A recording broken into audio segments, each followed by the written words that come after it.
Telugu Desam party ప్రకటించిన తొలి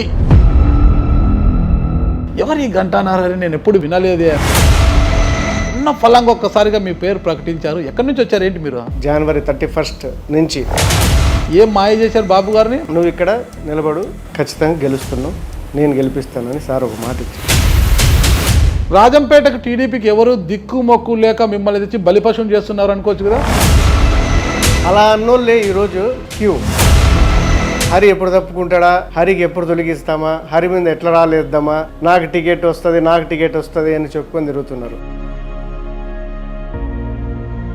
Ganta Narahari yes, ఈయన బలిజ సామాజిక వర్గానికి చెందినవాడు కాదు, ఈయన బీసీ సామాజిక వర్గము, బలిజ సామాజిక వర్గం అని చెప్పుకుంటున్నాడు. ఒక వ్యక్తి క్యాస్ట్ గురించి ఇతను సామాజిక వర్గం కాదు, బీసీ సామాజిక వర్గము, కురుబ సామాజిక వర్గం అన్నప్పుడే నా గెలుపు స్టార్ట్. ఎస్ ఐఎమ్ కురుబ సామాజిక వర్గం, ఎస్ ఐఎమ్ బలిజ సామాజిక వర్గం. మిథున్ రెడ్డి గారు ఆర్థిక బలంలో కావచ్చు, అంగ బలంలో కావచ్చు, ఒక భాగానికి కూడా మీరు సరిపోతారా మిథున్ రెడ్డితో? నా బలం ముందర అతని బలం చాలా చిన్నది. ఏ ఈక్వేషన్లో అసలు మిమ్మల్ని రాజంపేట పార్లమెంట్ అభ్యర్థిగా ప్రకటించింది టీడీపీ? మీరు రాసి పెట్టుకోండి.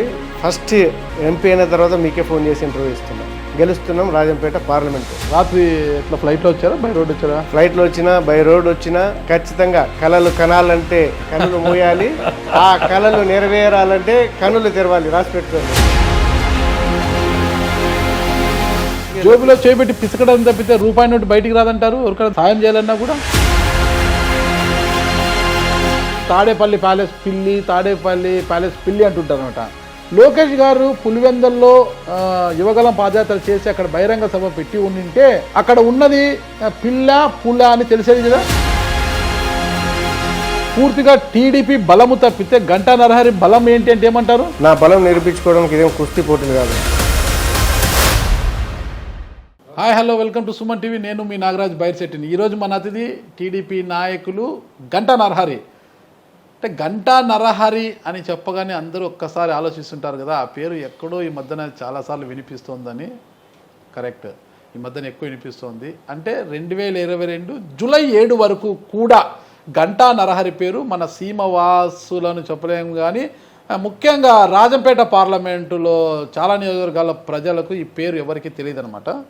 మరి ఉన్న ఫలంగా ఎందుకు తెర మీదకి వచ్చిందంటే జూలై 7, 2022న కలికిరిలో జరిగిన మినీ మహానాడు సందర్భంగా ఆ సభలో హాజరైన గంటా నరహరిని ఒక్కసారిగా తెలుగుదేశం పార్టీ జాతీయ అధ్యక్షుడు అయిన చంద్రబాబు నాయుడు గారు 2024 రాజంపేట పార్లమెంట్ అభ్యర్థి గంటా నరహరి అంటూ ప్రకటించడం అనేది, అది కూడా రాష్ట్రంలోనే తొలి అభ్యర్థిగా తెలుగుదేశం పార్టీ ప్రకటించిన పేరు కూడా గంటా నరహరి అనమాట.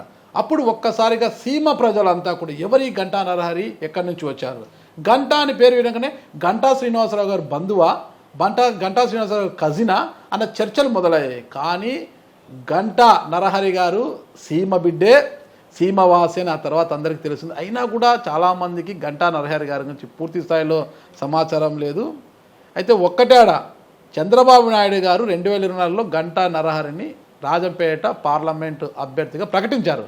అయితే నిన్నటి రోజు లోకేష్ గారు కడప జిల్లాలో పాదయాత్ర సందర్భంగా రాయలసీమలో రాజంపేట పార్లమెంటు, చిత్తూరు, తిరుపతి అసెంబ్లీ రెండు కూడా బలిజలకు కేటాయిస్తున్నాం ప్రకటించారు. అయితే రాజంపేట పార్లమెంటు గంటా నరహరి అని లోకేష్ గారు అనలేదు. అంటే మరి ఎంపీ స్థానం ఎవరిది? నరహరే ఉంటారా? బాబు చెప్పినట్లు నరహరే ఉంటారా? చిన్నబాబు మధ్యలో ఏమైనా ఉందా? అసలు ఏంటి డైలమా అన్న పూర్తి వివరాలు తెలుసుకోవడానికి గంటా నరహరి గారితోనే మాట్లాడి తెలుసుకుంటాం. నమస్తే అండి. నమస్కారం సార్. ఎలా ఉన్నారు? ఫైన్, చాలా బాగున్నాను. జూలై 7 నేను కూడా పేపర్లో చూశాను అనమాట. 2022న రాజంపేట పార్లమెంటు అభ్యర్థిగా గంటా నరహరిని తెలుగుదేశం పార్టీ ప్రకటించిన తొలి అభ్యర్థి. మీరు వాళ్ళ జాబితాలో 25 ఎంపీ స్థానాలకు కానీ మొదటి స్థానం మీ పేరే ప్రకటించింది. ఎవరి గంటా నరహరి? నేను ఎప్పుడు వినలేదే. అసలు నేను మదనపల్లిలో పనిచేశాను, రాయచోటిలో పనిచేశాను జర్నలిస్ట్గా, ఈ ప్రాంతాల్లో ఎప్పుడు ఈ పేరు వినలేదే అనుకున్నాను. ఉన్న ఫలంగా ఒక్కసారిగా మీ పేరు ప్రకటించారు. ఎక్కడి నుంచి వచ్చారు ఏంటి మీరు? నాది వచ్చి హైదరాబాద్. యాక్చువల్లీ హైదరాబాద్లో ఉండేవాడిని. తర్వాత బెంగళూరులో బిజినెస్ చేసేది, రియల్ ఎస్టేట్ బిజినెస్. అలాగే చంద్రబాబు నాయుడు గారు వేరే వ్యక్తుల ద్వారా కలవడం జరిగింది. అనుకోకుండా సార్తో డిస్కస్. వేరే వ్యక్తులు అంటే ఎవరు వాళ్ళు? సమ్ ఫ్రెండ్స్ ద్వారా. అండ్ మన తెర వెనక ఉండేవాళ్ళ, తెర ముందు ఉండేవాళ్ళ? ఇద్దరు. చెంగలరెడ్డి గారు ద్వారా కలవడం జరిగింది. బత్యాల చెంగలరెడ్డి చెంగలరెడ్డి గారు అసలు బత్యాల చెంగలరెడ్డి గారికి మీకున్న అనుబంధం ఏంటి? దగ్గర రిలేటివ్ అవుతాడు. అట్ ద సేమ్ టైం మా ఫ్యామిలీకి చాలా మంచి ఫ్రెండ్ ఆయన చెంగలరెడ్డి గారు. అందువల్ల ఆయన ఏదో టాపిక్లో రియల్ ఎస్టేట్ బిజినెస్ టాపిక్లో నాతో డిస్కస్ చేస్తూ ఉంటే, అన్న నాకు రాజకీయాల్లో ఇంట్రెస్ట్ ఉంది, ఏం చేయమంటావు, ఎలా చేద్దాం అనుకుంటున్నావు, నేను ఏదైనా ఒక అసెంబ్లీ పోతే ఎలా ఉంటుంది అంటే, నువ్వు అసెంబ్లీకి ఉండాల్సిన వ్యక్తి కదరా, పోదాం రా ఒక చోటు పోదాం అని పిలిచికెళ్ళి సార్ని పరిచయం చేయడం. సార్ని పరిచయం చేసింది ఫస్ట్ ఒకసారి, తర్వాత సార్తో నేను రెగ్యులర్గా టచ్లో ఉండడం జరిగింది. ఆయనతో జనవరి 31 నుంచి పార్టీలో 6 months అయింటుంది జాయిన్ అయ్యి. అప్పటి వరకు కనీసం అంటే మంత్లీ ఒక 3 సార్లు గంటన్నర ఇద్దరం కూర్చొని సార్ నేను డిస్కస్ చేసుకోవడము. గంటా నరహయ్య గారు గంట మాట్లాడారు బాబుతో. ఎస్, చాలా సందర్భాల్లో డిస్కస్ చేసుకొని సార్ నన్ను ఎందుకు పిలుస్తున్నారో నాకు తెలియదు, క్యాజువల్గా పిలుస్తున్నారా, ఏదైనా వర్క్ ఉండి పిలుస్తున్నారా కానీ క్వశ్చన్ మార్కే, బట్ పిలిచారు చాలాసార్లు. ఆయన నన్ను అబ్జర్వేషన్లో పెట్టడానికి పిలిచారా, అబ్జర్వ్ చేయడానికి పిలిచారా తెలియదు. బట్ తర్వాత రోజు మహానాడులో జాయిన్ కమ్మన్నారు. లేదు సార్, ఒక మంచి ప్రోగ్రాంలో జాయిన్ అవుతాను, మహానాడులో చాలా పెద్ద ప్రోగ్రాము, బట్ అందరు జనాల్లో కంటే కొద్దిగా మంచి పబ్లిక్లో పార్లమెంట్లో ఎప్పుడైనా మీటింగ్లో జాయిన్ అవుతాను అనుకోకుండా నెక్స్ట్ మహానాడు అయిపోయిన 1 month 1.5 monthలోనే Madanapalle mini Mahanadu program start కావడము. ఆ మహానాడు ప్రోగ్రాము తర్వాత కలికిరిలో పార్టీ మీటింగ్స్ జరగడము, అక్కడ అనౌన్స్ చేయడము, అంతా చాలా సంతోషంగా భావిస్తాను. పార్టీలో ఎప్పుడు చేరారు మీరు? July 1 2022 July 7 announce. ఏంటండి ఎంత కలిపిన వారం రోజులు, ఇది కరెక్ట్గా వారం రోజులు తిరిగి బొమ్మ అటు తిరిగితే మీరు ఎంపీ అభ్యర్థిగా అనౌన్స్మెంట్. ఏం అసలు వారం రోజుల్లో ఏం మాయ చేశారు బాబు గారిని? మా బాబు గారు అంతా పడరు తొందరగా మాయలో. మాయ అనేదానికంటే చంద్రబాబు నాయుడు గారికి ఆయన వేవ్ లెంత్కి నా వేవ్ లెంత్కి కొద్దిగా బాగా దగ్గర అనిపించింది. ఏంటి ఆ వేవ్ లెంత్? ఏదైనా ఆయనతో నేను ఓపెన్గా ఉండడం కానీ, నాకు ఇది తెలుసు అంటే తెలుసు, లేదంటే తెలియదంటే తెలియదు. బట్ నేను ఒకటే చెప్పా, నేను ఒక గవర్నమెంట్ ఆఫీసర్కి, మా ఫాదర్ గవర్నమెంట్ ఆఫీసరు, 14 yearsలో ఎక్స్పైర్ అయ్యారు. నేను ఫాదర్ చనిపోయిన తర్వాత మీకు 14 years ఉన్నప్పుడు నేను సెల్ఫ్ మేడ్ మ్యాన్గా ఎదిగాను, ఈ స్థాయికి వచ్చా. బట్ నేను కష్టపడ్డము, యుద్ధం చేయడము నాకు కొత్త కాదు, జీవితం అంతా నాది యుద్ధమే. బట్ గెలుస్తా. మీరు ఏదైనా, నేను ఒక సార్తో ఒక వేరే సబ్జెక్ట్ గురించి అడిగితే, ఆ సబ్జెక్ట్ కాదు, నువ్వు ఇది కరెక్ట్ ఫిట్ అయ్యేది, రాజంపేట పార్లమెంటు 100% నువ్వు ఇక్కడ నిలబడు, ఖచ్చితంగా గెలుస్తున్నావు, నేను గెలిపిస్తానని సార్ ఒక మాట ఇచ్చింది. రాజంపేటకు టీడీపీకి ఎవరు దిక్కు మొక్కు లేక మిమ్మల్ని తెచ్చి బలిపశం చేస్తున్నారు అనుకోవచ్చు కదా? అలా అన్నోళ్ళే ఈరోజు రాజంపేట పార్లమెంట్కి క్యూ వెయిటింగ్. హరి ఎప్పుడు తప్పుకుంటాడా, హరికి ఎప్పుడు తొలగిస్తామా, హరి మీద ఎట్లా రాలేద్దామా అంటూ రాళ్ళు వేసుకుంటూ మళ్ళా నాకు టికెట్ వస్తుంది అని చెప్పుకొని తిరుగుతున్నారు. అంటే ఎందుకు చెప్తున్నానంటే, ఎప్పుడు ఒకటి గుర్తుపెట్టుకోండి, ఏది మన ఇంటి ముందుకు రాదు, మనం ఖచ్చితంగా దారిలో వెళ్తూనే మనం అనుకున్నది మనకు దొరుకుతుంది. అన్ని ఇంటికాడికి వచ్చినప్పుడు తిందాం అనుకుంటే లాస్ట్ తినేదానికి ఏముండదు. ఇదైతే లైఫ్లో నేను నేర్చుకున్న సిద్ధాంతం. నేను లైఫ్లో చేసిన ఇష్యూస్ అన్నీ రిస్క్తో సంబంధించిన. రిస్క్ మీన్ నేను ఒక పెద్ద గోల్కి ఎప్పుడు నేను చిన్న గోల్ గురించి ఆలోచించాను, నా లైఫ్లో పెద్ద గోల్ గురించి ఆలోచిస్తాను. అటువంటి గోల్స్ ఫెయిల్యూర్ చాలా అయ్యాయి, నేను ఫెయిల్యూర్ కాలేదని చెప్పను. బట్ ఒక్క సక్సెస్, నాకు 100 failures సక్సెస్లు 10 నా లైఫ్లో. ఆ 10 సక్సెస్లే నన్ను ఈరోజు ఈ స్థానంలో తీసుకొచ్చి 100 failures అది గట్టెక్కిస్తుంది. ఎస్, 100 failures 10 సక్సెస్లు చాలు, అది పెద్ద సక్సెస్లు. అందుకే ఈరోజు ఈ స్థానంలో కూర్చున్నాం. బట్ ఈ స్థానం అంటే ఏ స్థానం ఏంటి? ఏ స్థానం అనేది ఎంపీ టికెట్ ఒక 37 ఏళ్ళు 38 ఏళ్ళ వ్యక్తికి, ఒక గవర్నమెంట్ ఆఫీసర్, చిన్నప్పుడే చనిపోయిన ఒక అబ్బాయి, ఒక లైఫ్లో ఏదో సాధించాలని వచ్చిన వ్యక్తికి ఈరోజు మిథున్ రెడ్డిని నేను ఢీ కొట్టే కెపాసిటీ నాకున్న ఇది వచ్చిందంటే మీరు ఇమాజిన్ చేయండి, ఈ స్థానం గొప్పదని గుర్తుపెట్టుకోండి. గొప్పది అంటే ఆల్రెడీ జగన్మోహన్ రెడ్డి గారు, నందిగం సురేష్ గారు ఒక ఫోటోగ్రాఫర్, మీకు తెలుసా, పెళ్ళిళ్ళకి పేరెంటాలకి ఫోటోలు తీసుకుంటూ ఉండాడు. అలాంటి నందిగం సురేష్ని పార్లమెంట్లో కూర్చోబెట్టారు. ఒక సిఐ మహా అయితే డిఎస్పీగా రిటైర్డ్ అయ్యాడు, ఆ సిఐని పార్లమెంట్కి పంపించిన ఘనత కూడా జగన్మోహన్ రెడ్డి గారు మర్చిపోయారేమో. లేదు, వాళ్ళది ఉండొచ్చండి, వాళ్ళది ఏదో నాకు ఐడియా లేదు. యాక్చువల్ చెప్తాను, కొత్తగా రాజకీయాల్లోకి వచ్చాను. కానీ నందిగామ సురేష్ అనే వ్యక్తి కడపలో నిలపల్లా, మీరు చెప్పిన ఇంకొక సిఐ అయిన వ్యక్తి కడపలో నిలపల్లా. ఎందుకు చెప్తున్నా అంటే, మిథున్ రెడ్డి ఫ్యామిలీ గురించి మీలాంటి వాళ్ళే చాలా గొప్పగా చెప్తుంటారు. వాళ్ళు అది వీళ్ళు ఇది చేస్తారు, అది చేస్తారు, అట్లాంటి గొప్ప వారి గురించి గొప్పగానే చెప్తారు కదా. అంటే అటువంటి వ్యక్తి మీద మీరు ఫైట్ చేసే కెపాసిటీ ఉందా, అది ఉందా అని చెప్తుంటారు. నిజంగా ఖచ్చితంగా చెప్తున్నాను. ఇందిరాగాంధీ ఇలాంటి వ్యక్తులే ఓడిపోయినప్పుడు మిథున్ రెడ్డి అనే అలాంటి వ్యక్తి నా దృష్టిలో చాలా స్మాల్.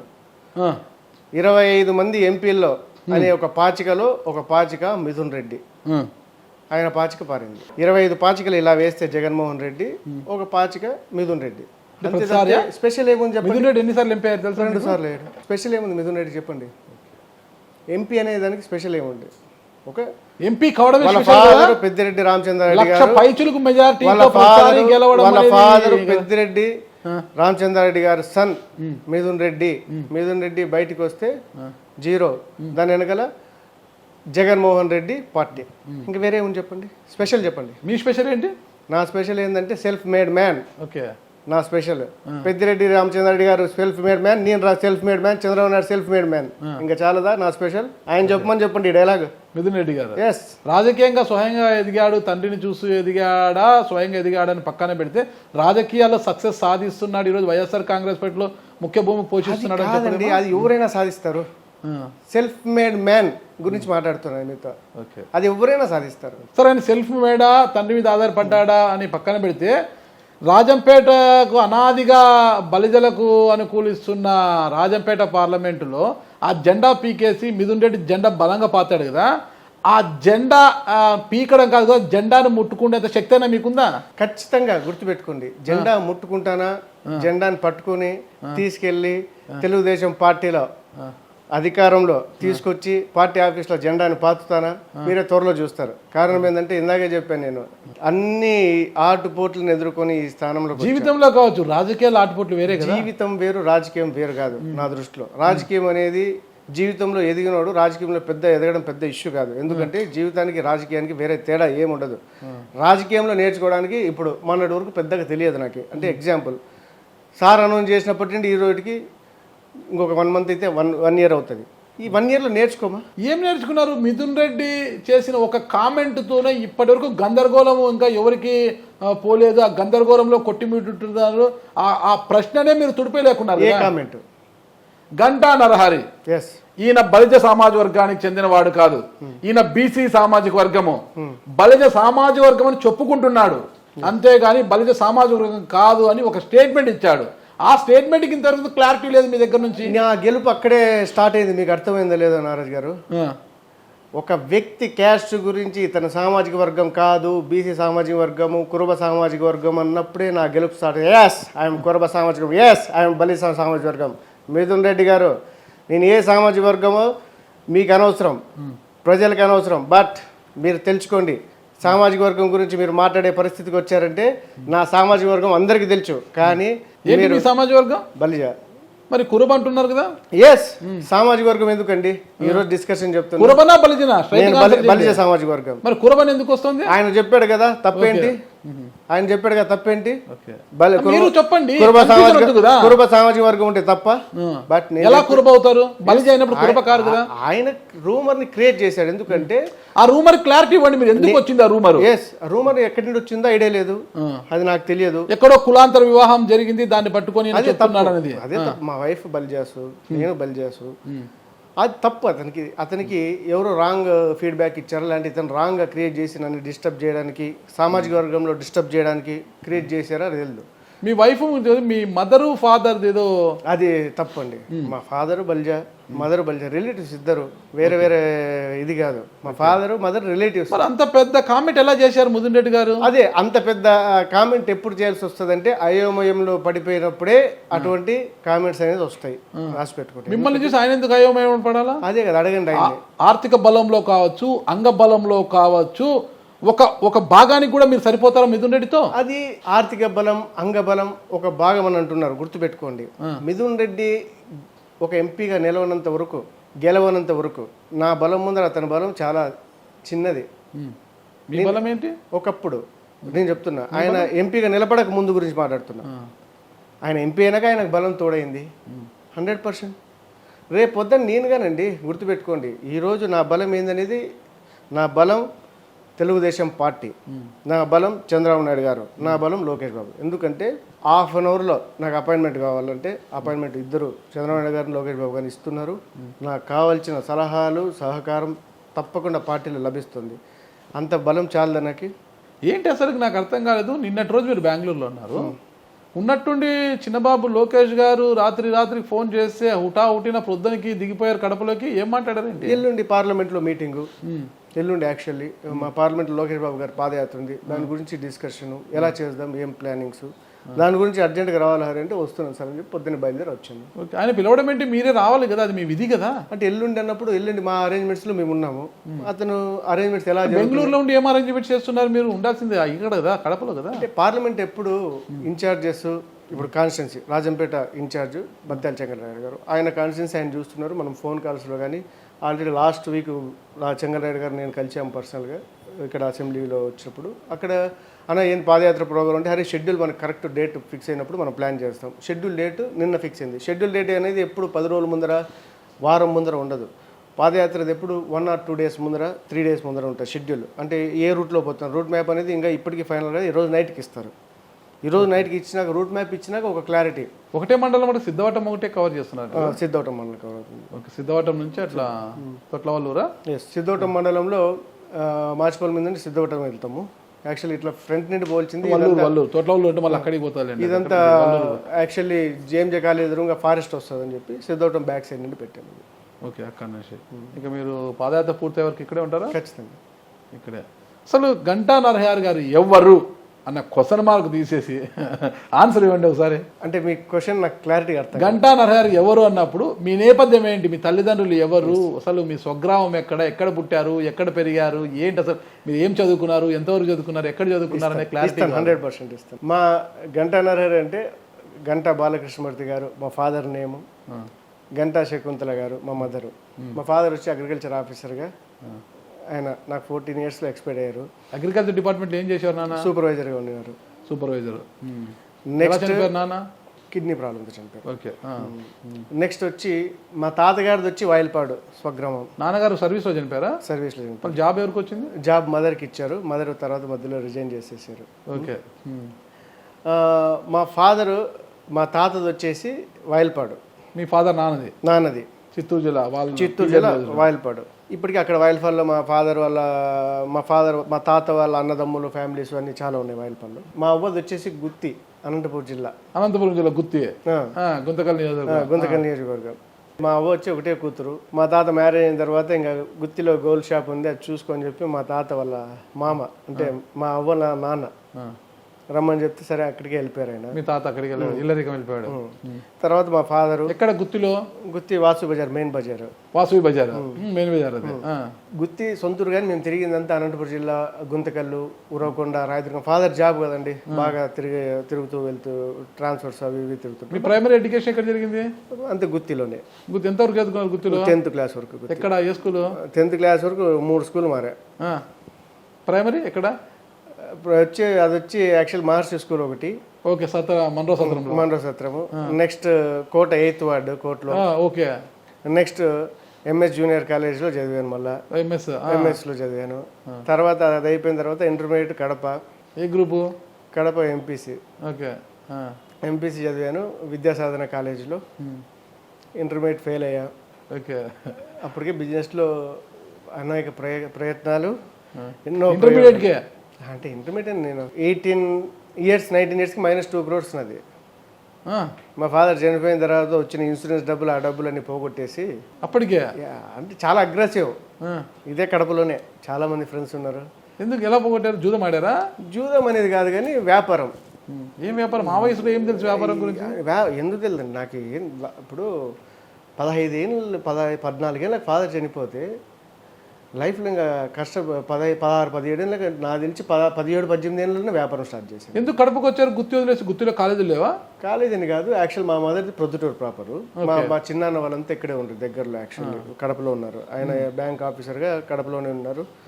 నెక్స్ట్ అమ్మది ప్రొద్దుటూరు. ఇక్కడ ఉంటే బాగుంటుంది ఇంకా సరే టౌన్. మా చిన్న సిస్టర్ ఎడ్యుకేషన్ ఇక్కడ చేస్తానింది ఇంటర్మీడియట్ అప్పుడు. సరే అని ఇక్కడే వచ్చాము అందరం. ఇక్కడ షిఫ్ట్ అయిపోయారు అనమాట అగైన్ మళ్ళా. కడప నాకు మంచి లైఫ్ ఇచ్చింది. మంచి లైఫ్ అంటే ఇంటర్మీడియట్ ఫెయిల్ కావడం కాదు. ఇంటర్మీడియట్ ఫెయిల్ అనే దానికంటే నాకు మంచి ఫ్రెండ్స్. యాక్చువల్లీ కడపలో ఉన్న చాలా మంది ఫ్రెండ్స్ ఉంటే ఇంటర్ పాస్ అయ్యేవాళ్ళేమో. ఫ్రెండ్స్ ఎప్పుడు 10-15 ఏళ్ళు ఉండేటోళ్ళు అడ్వాన్స్. నా ఇప్పటికి నా చుట్టూ ఇంటర్మీడియట్ ఫ్రెండ్స్ అంటే నా ఏజ్ 37 ఏళ్ళు 38 ఏళ్ళు అంటే నాతో ఫ్రెండ్ ఒకళ్ళు ఇద్దరుగా ఉంటారు అంతే. 37-38 ఏళ్ళు ఏజ్. వయసు 37 ఏళ్ళ? 37. ఓకే. నాతో ఒకళ్ళిద్దరే ఉంటారు. నా ఏజ్ కంటే 10 years ప్లస్ ఉంటారు నా ఫ్రెండ్స్ అంతా. ఓకే అందుకే సక్సెస్ ఏమో, ఎందుకంటే ప్లస్ ఆర్ మైనస్ వాళ్ళని చూసి నేర్చుకోవడమే నా సక్సెస్. ఓకే యాక్చువల్లీ అప్పుడు నేను కడపకు వచ్చినప్పుడు ఇప్పటికీ వస్తుంటారు. ఈరోజు కడపలో ఎప్పుడైనా కలుస్తారు, రెగ్యులర్ వాళ్ళే కలుస్తుంటారు. అంతా ఇప్పుడు కూతురు మ్యారేజ్ ఏజ్ వచ్చిన వాళ్ళు కడప నుండి హైదరాబాద్ పోయినప్పుడు బిజినెస్ అవసరాలకి నాకు 1 crore కావాలా 2 crores కావాలంటే కడప నుండి డబ్బు వచ్చేది. ఓకే అది నాకు మంచి లైఫ్ ఇచ్చింది, ఆ నమ్మకం. మొత్తం ఇంటర్మీడియట్ పాస్ అయ్యారు మళ్ళీ ఇంటర్మీడియట్ పాస్ ఏం కాలేదు, కానీ యాక్చువల్లీ ఓపెన్ యూనివర్సిటీ కట్టి డిగ్రీ యూనివర్సిటీ ఏదో అట్లా అదేనా పాస్ అయ్యారా? ఏ గ్రూప్ అది? BA. BA. Okay okay, degree ఉండాలని బిఏ చేశారేమో. ఓకే, గంటా నరహరి బిఏ అంతే. మళ్ళీ ఎంఏ వద్దా ఇంకా? చాలా అనుకున్నారు. అమ్మ చెప్పలేదా అప్పుడు చదువుకోమని? బాగా అంటే అమ్మ చెప్పారు, కానీ ఫాదర్ నాకు 15 yearsలో ఫాదర్తో పాటు నేను 1 year ఉండాల్సి వచ్చింది. ఓకే. ఫాదర్ కిడ్నీ ట్రాన్స్ప్లాంటేషన్ ప్రోగ్రాంలో హైదరాబాద్లో ఒక రిలీవర్గా ఫాదర్ తోడుగా ఎవరు లేరు, ఫాదర్తో పాటు నేను ఉండాల్సి వచ్చింది. అప్పుడు చాలా డిస్టర్బ్ అయింది. అంతవరకు నేను చాలా అగ్రెసివ్, బిజినెస్ మన ఎడ్యుకేషన్లో అగ్రెసివ్, స్పోర్ట్స్లో చాలా అగ్రెసివ్. మీ కమ్యూనిటీలో అంటే బలిజ కమ్యూనిటీలో నేను విన్నాక రాయలసీమలో గంట అనే పేరు చాలా తక్కువగా ఉంటుంది. ఉంది, బట్ తక్కువ, చాలా తక్కువ ఉంది. ఎందుకంటే గంటా శ్రీనివాసరావు గారు అయితే మనం ఉత్తరాంధ్ర పోతే వైజాగ్ ఉత్తరాంధ్ర వ్యక్తి ఏం కాదు కదా గంటా శ్రీనివాసరావు గారు, ఆయన రాయలసీమకు చెందిన వ్యక్తి. ఇక్కడ నుంచి అక్కడికి పోయారు, ఆయన అక్కడ సెటిల్ అయ్యారు. కానీ ఇక్కడ చాలా తక్కువగా అనిపిస్తుంది. ఆయన రిలేటివ్, ఆయన ఏమన్నా మీకు రిలేటివా? లేదు, లేదు, మంచి ఫ్రెండ్. ఇంకా వ్యాపారంలో ఇక హైదరాబాద్కి పోయి ఎదిగారు. ఏం వ్యాపారం స్టార్ట్ చేశారు అసలు? Mining, granite. ఎక్కడ? మొత్తం వరంగల్, ఖమ్మం, తొర్రూరు, ఒంగోలు. ఎలా వచ్చింది మీకు ఆ లైసెన్స్ అదంతా మొత్తం? ఇలాగనే కడపలో ఉన్నానని ఎవరో ఒక ఫ్రెండ్ వచ్చి, తమిళనాడు ఫ్రెండ్, సార్ ఇట్లా మా క్వారీ చిన్న ప్రాబ్లం ఉంది, సపోర్ట్ చేయండి. మీ దగ్గరికి ఎందుకు వచ్చేవారు? మీరేమో డాన్ అప్పుడు? డాన్ అనేది కాదు, కానీ యాక్చువల్ నాకు మంచి పిఆర్ ఎక్కువ, సర్కిల్ చాలా అద్భుతమైన సర్కిల్. ఇంకా సర్కిల్ గురించి ఎందుకులేండి, బట్ కంఫర్ట్గా. ఏంటంత వెనకాల ఏం లేదు, అట్లనే కాదు. నేను ఏమి ఈరోజు అది వరంగల్లో ఇష్యూ స్టార్ట్. అప్పట్లో నాకు ఇప్పుడు డీజీపీ అంజనీ కుమార్ గారు, తెలంగాణ స్టేట్ ఐజీ, ఇప్పుడు వరంగల్ ఐజీ, డైరెక్ట్ పోయి ఇట్లా మనకు తెలిసిన వాళ్ళకి వారు ఇట్లా ప్రాబ్లం చేస్తున్నారు సార్, సపోర్ట్ చేయండి, ఇది ఏం పరిస్థితి అంటే ఆయన నేను ఫస్ట్ పరిచయము. అలాగనే ఉన్నట్టు మనం నిజాయితీగా ఆయనతో మాట్లాడి ఇది సిచ్యువేషన్ చెప్పి, నాకు ఖచ్చితంగా మీరు సపోర్ట్ చేయాలా, పక్కన బౌండరీ డిస్ప్యూట్ చేస్తున్నారని చెప్తే ఇమ్మీడియట్గా యాక్షన్ తీసుకుని ఆ పని కంప్లీట్ చేసి ఇవ్వడంతో ఆటోమేటిక్గా నేను అతను నాకు ఆ ఫ్రెండ్షిప్లో సపోర్ట్ చేయడంతో అతను నాకు క్వారీ విషయంలో నాలెడ్జ్, ఎలా చేయాలా, ఎలా అప్లికేషన్ చేసుకోవాలా, ఎలా లైసెన్స్ చేసుకోవాలా, మైనింగ్ లైసెన్స్ ఎలా తీసుకోవాలని సపోర్ట్ చేయడం జరిగింది. అలానే ఒక క్వారీ వచ్చిన తర్వాత 14 క్వారీలు తీసుకోవడం జరిగింది. చాలా అద్భుతమైన కంపెనీగా తెలంగాణ, రాయలసీమ, ఆంధ్ర స్టేట్లో చాలా పెద్ద కంపెనీగా ఎదిగింది. కంపెనీ పేరు అర్చనా మైన్స్. అర్చనా అంటే మా అక్క పేరు. ఓకే, రెండో అక్క పేరు. అంత అద్భుతంగా ఎదిగింది. కోవిడ్తో బాగా డిస్టర్బ్ అయింది కంపెనీ, ఎందుకంటే కోవిడ్లో చైనా, ఇటలీ ఎక్స్పోర్ట్ మొత్తం మెటీరియల్ అంతా. అనుకోకుండా రియల్ ఎస్టేట్ అంటే నాకు పడదు. రియల్ ఎస్టేట్ చేస్తామంటే ఎందుకు పెద్దగా రియల్ ఎస్టేట్ గురించి ఆ ల్యాండ్ ఉంది, ఈ ల్యాండ్ ఉంది అని అంటే, సార్ ల్యాండ్ గురించి ఏమొద్దు, ఏదైనా మంచి క్వారంటీ చెప్పాను, ఇంత ఫీలింగ్లో ఉండేటోని టైం. రియల్ ఎస్టేట్ అసలుకి ఇంకా ఊహించిన స్థాయికి తీసుకుపోయింది. రియల్ ఎస్టేట్ బాగా సంపాదించే ఉంటుంది. మామూలుగా సూట్ కేస్ కంపెనీలు అది ఇది అంటుంటారు కదా, అట్లనే మీకు కూడా సూట్ కేస్ కంపెనీలు ఎక్కువ ఉన్నాయి. అసలు మీకు కంపెనీలు ఏమీ లేవు, ఇప్పుడు హైప్ క్రియేట్ చేస్తున్నారు గంటా నరహరి గారు. అదే అండి, ఒకసారి గంట తప్పితే ఏం లేదంటున్నారు. గంటా నరహరి అనే వ్యక్తికి ఒక గూగుల్ కొడితే ఆ సూట్ కేస్ కంపెనీనా, బ్రీఫ్ కేస్ కంపెనీనా, బాస్కెట్ కంపెనీనా దొరికిపోతుంది. బెంగళూరుకి వెళ్తే చెక్ బౌన్స్ కేసులు చాలా ఉన్నాయంటున్నారు. ఒక్కటి చెక్ బౌన్స్ కేసులు ఒక్కటి. ఎందుకు చెప్తున్నా అంటే ఇవి రూమర్ అనేది నిజాయితీగా ఉండదు, గుర్తుపెట్టుకోండి. యాక్చువల్ ఎందుకంటే ఇవన్నీ నాకు జీవితంలో 6వ తేదీ 7వ తేదీ వరకు ఒక్క కేసు లేదు. పార్టీలో 6-7 మహానాడులో జూలై 6-7 ఒక్క కేసు. ఇన్నేళ్ళ వ్యాపారంలో, ఇంత అగ్రెసివ్ వ్యాపారంలో 7వ తేదీ వరకు కానీ చిన్న కేసు తెలుదు నా కింద, చిన్న ఎఫ్ఐఆర్ లేదు, చిన్న ఇది లేదు. ఈ సంవత్సరంలో 7 కేసులు, 70 కేసులైనా భయపడినాం. కారణం ఏంటంటే ఒక్కసారి నిర్ణయించుకొని ముందుకు వచ్చా. 7 కేసులు ఈ సంవత్సరంలో, ఒక్క కేసు లేదు నా మీద. మీరు ఎంక్వైరీ చేయండి. ఎన్ని కేసులు ఉన్నాయి? 7 కేసులు. ఎందుకు అంటే డిఫరెంట్ ఎస్టీ ఎస్సీ కేసులుగా ఉన్నాయి. ఏపీ ప్రభుత్వం పెట్టిందా? ఏపీ అంటే తెలంగాణలో అయినాయి. అంటే నాకు ఏపీ ప్రభుత్వం పెట్టడానికి ఏపీలో తక్కువ తిరుగుతాం కదా, ఈ మధ్య అనౌన్స్ చేసిన తర్వాత తిరుగుతున్నాం. కానీ చెప్తున్నాను అంటే ఎందుకు చెప్తున్నా అంటే మనం అనుకున్నాక ముందుకు వచ్చాము, లైఫ్లో ఏదో సాధించాలా, నేను దేవుడు అనుకున్నది అనుకున్నట్టు ఒక స్థాయికి తీసుకొచ్చాడు. బట్ హార్డ్ వర్క్ చేశా. నా లైఫ్ అంబిషన్ ఈజ్ పాలిటిక్స్, ఏదో సాధించాలా, ఒక లీడర్గా ఎదగల, 10 మందికి అన్న నువ్వు చాలా హ్యాపీ, నాకు మంచి చేసావు అనిపించుకుంటే నేను హ్యాపీ. 10 మంది వచ్చి పొగిడి అన్న చాలా మంచి చేసావు నువ్వు అంటే ఐఎమ్ సో హ్యాపీ, అలా అనిపించుకోవాలా అనేది వచ్చాము. ఇబ్బందులు ఎదుర్కొంటున్నాం, చాలా ఇబ్బందులు ఎదురవుతున్నాయి. ఖచ్చితంగా ఇబ్బందులకు ఆన్సర్తోనే సమాధానం, ఖచ్చితంగా గెలుపుతోనే సమాధానం దొరుకుతుంది. నాకు తెలిసి 2018 అనుకుంటే అప్పుడు రాష్ట్రపతి ప్రణబ్ ముఖర్జీ గారు మీకు బెస్ట్ ఎంటర్ప్రెన్యూర్గా ఒక అవార్డు కూడా ఇచ్చారు కదా, మీకు రాష్ట్రపతి అవార్డు తీసుకున్నారు. ఏ దాంట్లో తీసుకున్నారు? యంగెస్ట్ ఎంటర్ప్రైనర్ విషయంలో. ఓకే. ఒక బిజినెస్ ఇంటర్నేషనల్ ఎక్స్పోర్ట్లో. ఏ బిజినెస్లో? మైనింగ్లోనే. ఓకే. ఇటలీ, చైనా మనం గ్రానైట్స్ పంపించేటోళ్ళము. At the same time bankers నా గురించి ఒక ఎంఎస్ఎంఈ ఆర్టికల్ రాశారు. ఓకే. Beautiful article. ఒక యంగెస్ట్ ఎంటర్ప్రైనర్ ఇట్లా అర్చనా మైన్స్ సోన్సో గంటా నరహరి ఫౌండర్ అనే ఆ ఆర్టికల్ రాసిన దాన్ని క్యాచ్ చేసి అది ఎట్లా పోయింది అవార్డుకి పోయి ఒక ఫోన్ కాల్ వచ్చింది. ఓకే. తల్లి అమ్మగారి ఊరు చెప్పారు, నాన్నగారు ఊరు చెప్పారు, మీరు ఎక్కడ పెరిగా చెప్పారు. ఎక్కడ వివాహం చేసుకున్నారు మీరు? నేను వివాహం చేసుకుంది మా వైఫ్ వాళ్ళ ఫాదర్ది వచ్చి మదనపల్లి, మా వైఫ్ వాళ్ళ మదర్ది వచ్చి బెంగళూరు. బట్ వాళ్ళు ఆల్రెడీ సెటిల్ బెంగళూరులో మ్యారేజ్ చేసుకున్నాను నేను. ఎక్కడ చూశారు మీ వైఫ్ని? Arrange marriage. చాలా షార్ప్ ఉన్నారండి మీరు. Arrange marriage, matrimony marriage. ఎక్కడ చూశారంటే ఏమన్నా బయట పడతారేమో అనుకున్నారా? సడన్ గా క్యాచ్ చేసి అరేంజ్డ్ మ్యారేజ్ అన్నారు. అరేంజ్డ్ మ్యారేజేనా? ఓకే. బంధువులా? లేదు, బంధువులేం కాదు.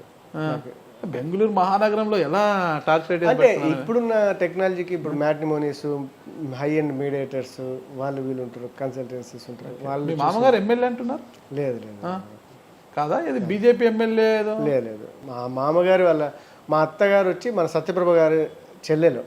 ఓకే. ఆదికేశ్వర నాయుడు గారి వైఫ్ సత్యప్రభ గారు ఓన్ సిస్టర్. మీ అత్తగారు? ఆదికేశ్వర నాయుడు గారికి మరదలు. ఓకే. ఓకే. మా అత్తగారు వచ్చి మీరు ఆదికేశ్వర నాయుడు గారితో అలా రిలేషన్ మీకు? అదే ఆదికేశ్వర నాయుడు గారికి మీకు రిలేషన్ ఉంది అది ఇది అని చెప్తున్నారు. అలా చెప్తాను. ఓకే. వాళ్ళిద్దరు సిస్టర్స్. మరి డీకే ఫ్యామిలీతో అంత సన్నిహిత ఉందా మీకు? బాగుంది. డీకే శ్రీనివాస్ గారు అంతా డిఏ శ్రీనివాస్ గారు అంత చాలా క్లోజ్గా ఉంటాం. అవే అలవాట్లు అవే ఆలోచనలు ఉంటాయా? 100% ఆ ఆలోచనలు అంతా రాజకీయ పరంగా అయితే అవే ఉంటాయి. ఎప్పుడు సక్సెస్గా ముందుకు పోవాలని. ఎదుటి వారికి సాయం చేసే గుణం చాలా తక్కువ అంటారు కదా? లేదు, అట్లేం లేదు. చాలా హెల్పింగ్ నేచర్ వాళ్ళది. 100% ఆ హెల్పింగ్ నేచర్తో ఉండబట్టే కదా ఇవాళ నాకు హరి ఖచ్చితంగా మన ఫ్యామిలీ నుండి నువ్వు ఒక్కగా ముందుకు వెళ్ళిపో, మేమంటే ఆలోచిస్తున్నాం, మాకు అంత టైం లేదు, బిజినెస్లో బిజీగా ఉన్నాం, చెప్పలేం, టైం అవసరాన్ని బట్టి మళ్ళీ డెసిషన్ తీసుకుని రాజకీయంగా వాళ్ళు సపోర్ట్ చేస్తేనే ముందుకు వచ్చాను. వాళ్ళ సపోర్టా? టీకే సత్యప్రభ గారు 2019లో ఇక్కడ నిలబడితేనే ఎంపీ అభ్యర్థి నిలబడితే ఆమెకే దిక్కులేదు, మరి వారి సపోర్ట్ ఏంటి మీకు? అంటే సపోర్ట్ అంటే యాక్చువల్లీ మారల్ సపోర్ట్ చాలా ఇంపార్టెంట్. మనం ఒక ముందుకు వెళ్ళేటప్పుడు ఖచ్చితంగా 100% ఒక మారల్ సపోర్ట్ అనేది అవసరం. ఆ చిన్న మారల్ సపోర్ట్ మనకి దొరికింది అనేది చెప్తాను మీతో, అంతే. ఓకే. ఏ ఈక్వేషన్లో అసలు మిమ్మల్ని రాజంపేట పార్లమెంట్ అభ్యర్థిగా ప్రకటించింది టీడీపీ? ఈక్వేషన్ అనే దానికి యువత నెక్స్ట్ అగ్రెసివ్, ఖచ్చితంగా ఇతను ఫైట్ చేయగలుగుతాడు, వెనక్కి తగ్గడు అని ఒక నమ్మకం. ఈ 3 ఈక్వేషన్లతో చంద్రబాబు నాయుడు గారు రాజంపేట పార్లమెంట్ అభ్యర్థిగా ప్రకటించడం జరిగింది. ఏదో మీ తాతగారిది వాయల్పాడు, అక్కడ మీకు పెద్ద సంబంధాలు కూడా లేవు. అయితే మీరు పెరిగింది గుత్తి అంతా కూడా, మళ్ళీ తర్వాత ప్రొద్దుటూరు, కడపలో, కానీ రాజంపేటతో మీకు సంబంధాలు తక్కువ. మరి ఎలా నెట్టుకొస్తారో? రాజంపేటలోని 7 అసెంబ్లీలు ఎక్కడ మీకు సంబంధాలు లేవు అంటే రాజంపేటలో ఎలా నెట్టుకొని వస్తారు అనే దానికంటే, ఇప్పుడు యాక్చువల్లీ మనం ఎక్కడైనా ఒక ప్లేస్లో, ఇప్పుడు రాజంపేట మా వాయల్పాడు సొంతూరు అన్నప్పుడు ఒక ప్లేస్లో కష్టపడి మనం ఖచ్చితంగా ఎదగడానికి పెద్ద సమయం అవసరం లేదు. కష్టపడి చాలా జాగ్రత్తగా ఒక ప్రణాళికతో ముందుకు పోతే ఖచ్చితంగా నిజమైన సంకల్పంతో, అన్నిటికి మించి మనం ఏదో ఊరికే టైంపాస్ చేస్తూ అదైపోతాం ఇదైపోతాం అని కలలు కంటూ, నెక్స్ట్ మన ఒక సంకల్పం చాలా గొప్పదైతే గెలుస్తాము అన్నదానికి నేను ఎన్నో ఉదాహరణలు ఉన్నాయి నా దగ్గర. రాజంపేట ఎంపీ అనేది చాలా చిన్నది, ఎందుకంటే నేను ఇక్కడికి రావడమే ఒక పెద్ద ఇది. ఖచ్చితంగా మీరు రాసి పెట్టుకోండి, ఫస్ట్ ఎంపీ అయిన తర్వాత మీకే ఫోన్ చేసి ఇంటర్వ్యూ ఇస్తున్నా. గెలుస్తున్నాం రాజంపేట పార్లమెంట్, ఇదైతే 100% గెలుస్తున్నాం. ఓకే. రాత్రి ఎట్లా ఫ్లైట్లో వచ్చారా, బై రోడ్ వచ్చారా? నేను ఫ్లైట్లో వచ్చినా బై రోడ్ వచ్చినా ఖచ్చితంగా కళలు కనాలంటే కనులు మూయాలి, ఆ కళలు నెరవేరాలంటే కనులు తెరవాలి. రాసి పెట్టుకోండి. అంతేనంటారా? వాళ్ళు కనులు తెరుస్తారు, నేను నెరవేరుస్తున్నా. బై రోడ్ వచ్చి ఏమన్నా చాలాసేపు నిద్రపోయినా కలగన్నారేమో అని. నాకు నిద్రపోయే అలవాటు లేదు, కార్లో కానీ ఫ్లైట్లో కానీ. ఫ్లైట్ అయితే తొందరగా వచ్చేసింటారు. నాకు ఎక్కడన్నా నిద్రపోయే అలవాటు లేదు. లేదా మేలుకునే కళలు అంటుంటారు మీరు? అంటే కళలు కనాలంటే కళ్ళు మూయాలి, ఆ కళలు నెరవేరాలంటే కనులు తెరవాలి. ఇది చూసుకోండి ఇంకా మీరు. అంతే అనమాట, నో చేంజ్. ఇంత కాన్ఫిడెంట్ ఉన్నారు అసలుకి రాజంపేట పార్లమెంట్ మీద. అది ఢీ కొనపోయేది రాజకీయ ఉద్దండుల కుటుంబాన్ని. మీకు చెప్పేది మిథున్ రెడ్డి అంటే చిన్న వ్యక్తి కాదు, 1,00,000 పైగానే మెజారిటీ ఎప్పుడు కూడా ఆయన కాదన్న. మీరు గుర్తుపెట్టుకోండి, ఫస్ట్ గెలిచినప్పుడు జగన్మోహన్ రెడ్డి వేవ్, సెకండ్ గెలిచినప్పుడు పాపం మిథున్ రెడ్డికి గవర్నమెంట్ లేదు, ఏం చేయగలుగుతాడు మా కోసము అని చెప్పి ఈసారి ఖచ్చితంగా గవర్నమెంట్ వస్తుంది, మిథున్ రెడ్డి మా కోసం అది చేస్తాడు ఇది చేస్తాడు అని చెప్పి మళ్ళా ఓట్లు వేశారు జనాలు. జనాల కంటే నాయకులు బట్టలు చించుకొని చేశారు మిథున్ రెడ్డికి. గెలవల్ల మా మిథున్ రెడ్డి ఈసారి ఎంపీగా అని చేశారు. అలాగే జగన్మోహన్ రెడ్డి గారు ఆల్సో రాష్ట్రమంతా అలాగనే చేసింది అనుకోండి. బట్ ఫైనల్గా కార్యకర్తలకి జీరో చేసింది. ప్రజలదంటే వదిలేయండి, ఇంకా దాని గురించి ఇంకా చెప్పుకుంటే బాధ అనిపిస్తుంది. వాళ్ళ కార్యకర్తలకు ఏం చేశారు చెప్పమని చెప్పండి ముందు, ప్రజలకి తర్వాత. ఎందుకంటే అటువంటి రెండోసారి గెలిపించి బట్టలు చింపుకొని చేసిన వ్యక్తులకి కార్యకర్తలని మర్చిపోతే ఎలా అండి? సరే, ఆయన మర్చిపోతున్నది పక్కన పెడితే మీరేం చేస్తున్నారు ఇప్పుడు? మీ క్యాడర్ మీరు ఎప్పుడు బెంగళూరులోనూ హైదరాబాద్లోనూ ఉంటారు కదా అన్న, మీరేం చేస్తున్నారు అసలుకి? ఒకటి గుర్తుపెట్టుకోండి, రాజకీయ జోబులో చేపెట్టి పిసకడం తప్పితే రూపాయి నోటి బయటికి రాదంటారు. ఎవరికైనా దానం సాయం చేయాలన్నా కూడా మీరు గుర్తుపెట్టుకోండి, కొత్త వచ్చా రాజకీయాల్లో. నేను ఏది నేర్చుకుంది ఊరికి హడావిడిగా మాట్లాడకూడదని నా సిద్ధాంతం. వచ్చాడు కదా చంద్రబాబు నాయుడు గారు అనౌన్స్ చేశారు కదా అని చెప్పి హడావిడి చేసుకుంటా 5 కార్లు 10 కార్లు వేసుకుంటా ఇలా హడావిడి చేసుకొని హంగామా చేయడం 5 నిమిషాల పని నాకు. కానీ చేయను. కారణం ఏంటంటే ఎవరు ఏంటి, ఏ ఇన్ఛార్జ్ ఎవరు, ఏ ఏ ఏ అసెంబ్లీలో ఏ మండలంలో ఏం జరుగుతుంది, మండల అధ్యక్షులు ఎవరు, వీళ్ళు కరెక్ట్గా అంటే ఒక సబ్జెక్ట్ని నేర్చుకోవడమే ఒక నాకు తెలిసిన సిద్ధాంతం. తొందరపడి ఏ వ్యక్తిని నేను దూషించాను, తొందరపడి ఏ వ్యక్తిని తప్పుపట్టను. ఇది నా ఫస్ట్ నేర్చుకుని. ఎందుకంటే నేర్చుకునే సిద్ధాంతం అనే దానికంటే నేను ఎన్నో అనుభవాలతో నేర్చుకుని చెప్పిన పాటలు ఇవన్నీ. అటువంటప్పుడు నేను వచ్చి తొందరపడి ఏది పడితే అది చేయడం కరెక్ట్ కాదని నా ఫీలింగ్. ఇప్పుడు చంద్రబాబు నాయుడు గారు 2022 జూలై 7న మినీ మహాడులో కర్ణగిరి కేంద్రంగా మిమ్మల్ని ప్రకటించారు. నిన్నటి రోజు లోకేష్ గారు ఏమన్నారు? రాజంపేట పార్లమెంటు బలిజలకు, చిత్తూరు తిరుపతి అసెంబ్లీ స్థానాలు బలిజలకు కేటాయిస్తున్నారు. ఇక్కడ రాజంపేట పార్లమెంట్ మీ పేరు ఎందుకైనా ప్రకటించారు? రాజంపేట పార్లమెంట్ బలిజలకి ఇస్తామని చెప్పాడు కదా. కరెక్ట్. ఇక్కడ ఇంకొకటి ఉంది. ఇటీవల కాలంలో అంటే రాయచోటిలో సుగవాసి కుటుంబానికి, బలిజ సామాజిక వర్గానికి చెందిన సుగవాసి కుటుంబం అంటే సుగవాసి పాలకొండరాయుడు చిన్న కుమారుడు సుగవాసి ప్రసాద్ గారికి ఎమ్మెల్యే టికెట్ ఆశిస్తున్నారు. అది ఒక ఫైట్ జరుగుతుంది. కానీ అక్కడ రెడ్డి సామాజిక వర్గం అంటే రమేష్ రెడ్డి గారికి, మాజీ ఎమ్మెల్యే రమేష్ రెడ్డి గారికి ఆయన పట్టుబెట్టుకుని ఒకవేళ ఆయనకు స్థానం ఇస్తే సుగవాసి కుటుంబానికి ఖచ్చితంగా ఇవ్వాలి, ఎందుకంటే వాళ్ళు కూడా కలిసి వస్తేనే పార్టీకి బలం అవుతుందనే దాంతో సుగవాసి బాలసుబ్రహ్మణ్యం పేరు తెరపైకి వచ్చింది ఇటీవల. ఏమని వచ్చింది? ఎంపీ అభ్యర్థిగా, రాజంపేట ఎంపీ అభ్యర్థి. ఎవరు చెప్పారు? పార్టీలో ప్రతిపాదనలు తీసుకొచ్చారు చంద్రబాబు నాయుడు గారి దగ్గరికి. ఎవరు చెప్పారు మీకు? టీడీపీలోనే ఒక కోటరీ, ఒక విభాగము అంటే ఒక రమేష్ రెడ్డి కావచ్చు ఎవరైనా కూడా. ఎందుకంటే రమేష్ రెడ్డి గారు ఆడ టికెట్ కాపాడుకోవాలంటే కనీసం సుగవాసి కుటుంబాన్ని పార్లమెంట్ కన్నా పంపిస్తే బాగుంటుందనే ఉద్దేశంతో రమేష్ రెడ్డి గారు కావచ్చు ఇతరత్ర నాయకులు బాబు గారి దగ్గర సుగవాసి కుటుంబం నుంచి బాలసుబ్రహ్మణ్యం గారి పేరు అంటే పాలకొండ గారి పెద్ద కుమార్ బాలసుబ్రహ్మణ్యం గారి పేరు తీసుకొచ్చారంట. అది కూడా పరిశీలనలో ఉందంటారు. ఆ ఈక్వేషన్లోనే బలిజని చెప్పారు కానీ పేరు ప్రకటించకుండా అదే సందిగ్ధంలో పెట్టారనుకోవచ్చుగా. నేను ఒక చిన్న ఎగ్జాంపుల్ చెప్తాను. తెలుగుదేశం పార్టీ అనేది ఒక నాయకుల్ని, లీడర్ని తయారు చేసే ఒక ఫ్యాక్టరీ. గుర్తుపెట్టుకోండి. ఇందాకే మీతో డిస్కషన్లు చెప్పాను. మీరు అన్నప్పుడు ఎవరు లేకుండా బలి పశువుని చేశారు గంటా నరహరి అనే వ్యక్తిని తీసుకొచ్చి అన్నప్పుడు ఈరోజు అన్న చాలా కాంపిటీషన్ ఉంది. ఆ సీటుకే 4-5 మంది కాంపిటీషన్ ఉన్నారు అని చెప్తున్నాను. సుగవాసి పాల్గొండే కుటుంబం కాంపిటీషన్లో తప్పేందుకు ఉండదు. ప్రతి ఒక్కరు ఆశావాహులే అందరూ. ఎందుకు ఆశ 100% ప్రతి ఒక్కరికి ఆశ ఉంటుంది. ఈరోజు రాయచోట్లో 4 ఉన్నారు కాంపిటీషన్. లేరా? రాయచోట్లో లేరు చెప్పండి. కడపలో ఉన్నారు. కడప అసెంబ్లీకి పులివెందుల అసెంబ్లీకి ఉంటారు, ఎంపీకి చాలా తక్కువ ఉంటారు. సూట్ కేసు ఎక్కువ కావాలి కదా. మీరు కడప పార్లమెంట్కి కానీ ఉన్నారు 2-3 ఉన్నారు కడప పార్లమెంట్కి. కడప రాయచోటి ఉంటారు కడప పార్లమెంట్కి. చిన్న ఉండేది వైఎస్ కుటుంబం, అవినాష్. అదే నాకు గుర్తుపెట్టుకోండి. వాళ్ళు చేసిన తప్పులు ఖచ్చితంగా ప్లస్ అవుతాయి. వాళ్ళు ఏం ఫ్రీగా హ్యాపీగా తప్పులు చేశారు. 100% వివేకానంద రెడ్డి గారి కేసు తప్పు కదా. ఇంకా నిర్ధారణ కాలేదు కదా, నిందితుడు మాత్రమే. గుర్తుపెట్టుకోండి, ఎస్, నిందితుడు మాత్రమే, ఇంకా నిందితుడు మాత్రమే, ఆయన నిర్ధారణ కాలేదు. ఎందుకంటే నేను ఎందుకు చెప్తున్నా అంటే నిందితుడు అన్న స్థాయికి వచ్చిందంటేనే అర్థం చేసుకోండి. మిమ్మల్ని కూడా ఎస్సీ ఎస్టీ కేసులో నిందితుడు అని అంటారు తెలుసా. నిందితుడు అనే స్థాయికి వచ్చిందంటే ఖచ్చితంగా అది ప్రూవ్ కావాలా, ఎస్సీ ఎస్టీ కేసులు ప్రూవ్ కావాలి. అన్న ప్రూవ్ అయినాక ఏదన్నా మీకు ఈ రోజు వివేకానంద రెడ్డి కేసు ఎవరో బయట వాళ్ళు వచ్చి కేసు పెడితే అది కేసు, సొంత కూతురు, సొంత అన్న, ఆమె ఎందుకు పెట్టింది అనేది కూడా వాళ్ళు చెప్తున్నారు కదా. అంటే వాళ్ళు చెప్తారు, ఎన్నో కారణాలు చెప్తుంటారు. ఇటువంటి కారణాలు ప్రజలకు తెలుసు. భర్త నర్రెడ్డి రాజశేఖర రెడ్డిని కాపాడుకోవడానికే సునీత ఇలా ఆడుతోందని వాళ్ళు అంటున్నారు కదా. నేను ప్రజలకు తెలుసు, నాయకులకు తెలుసు, గ్రౌండ్ లెవెల్లో పీపుల్స్కి తెలుసు, మీడియాకి తెలుసు, మీలాంటి మీడియాలో ఉన్న పెద్దలకు తెలుసు. దానికి మళ్ళీ క్వశ్చన్స్ ఆన్సర్స్ ఎందుకన్నా? అవే మిమ్మల్ని గెలిపిస్తాయి అనుకుంటున్నారా? ఏవి వాళ్ళ తప్పులు, మనం చేసిన మంచి పనులు. ఈరోజు గుర్తుపెట్టుకోండి, చంద్రబాబు నాయుడు గారు చేసిన మంచి పని అనేది లేకపోతే ఈరోజు టీడీపీ ఒక 4 సీట్లు, 4 అభ్యర్థులు, ఆస్పిరెంట్లు 5 మంది వెయిట్ చేయరు పార్టీలో. ఒక నమ్మకం లేకపోతే ఈరోజు ఎక్కడ పోయినా జనాలు చూస్తున్నారుగా మీరు. చంద్రబాబు నాయుడు గారి సభలకు కానీ, లోకేష్ బాబు గారి పాదయాత్రకు కానీ. అంటే ఎందుకు చెప్తున్నంటే ఎవరికైనా వైసీపీ వాళ్ళకైనా అలాగే వస్తారు, మీకైనా అలా వస్తారు, జనసేన కలిసి అంటే జనాన్ని ఒక నియోజకవర్గం తోలుతారులేండి లారీలు పెట్టి. అన్ని పార్టీలు అంతేలేండి. జనాలు పార్టీలు లారీలు పెట్టి తోలడం అనే దానికంటే నేను కొత్తగా మీరు కూడా అదే చేయబోతున్నారు కదా. లోకేష్ గారు ఆ పాదయాత్ర రాజంపేట సక్సెస్ చేసేందుకు బస్సులు ఏర్పాటు చేస్తున్నారు కదా. మీకు అదే గుర్తుపెట్టుకోండి, లారీలు పెట్టి తోలడము యునానిమస్కి రావడం చాలా డిఫరెంట్. ఒక కుప్పం నుండి స్టార్ట్ అయితే ఒక పీలేరులో మాది ప్రోగ్రాం జరిగింది. మాది పుంగనూరులో స్టార్ట్ అయ్యి పీలేరులో మా పార్లమెంటు. అసలు మేము అబ్జర్వ్ చేస్తే జనాలు యునానిమస్గా రోడ్డుపైకి వచ్చారు.